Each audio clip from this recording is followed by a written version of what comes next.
আল্লাহ তাআলা কিয়ামতের দিন সাইয়েদনা নূহ আলাইহিস সালামকে বলবেন, নূহ তুমি কি দাওয়াত পৌঁছিয়েছো তোমার উম্মতের কাছে? নূহ আলাইহিস সালাম বলবেন, হ্যাঁ আমি পৌঁছিয়েছি। এবার নূহের উম্মতকে আল্লাহ জিজ্ঞেস করবেন, এই নূহের উম্মতেরা তোমাদের নবী নূহ কি দাওয়াত পৌঁছিয়েছে?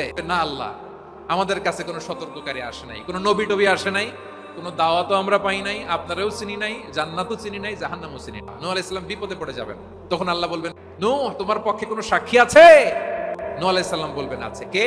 উম্মতে মুহাম্মাদী। তখন আমরা বলবো, আল্লাহ আল্লাহর নবী নূহ আলাইহিস সালাম তিনি আপনি যা যা বলেছেন ঠিক তা তার উম্মতের কাছে পৌঁছে দিয়ে। নূহের উম্মতের সাথে আমাদের ঝগড়া লাগবে, তারা বলবে তোমরা আসছো আমাদের হাজার হাজার বছর পরে। আমরা তখন বলবো, আমাদের কোরআনে তোমাদের নবীর নামে আল্লাহ তাআলা একটা সূরা নাজিল করেছেন, সূরাতে নূহ।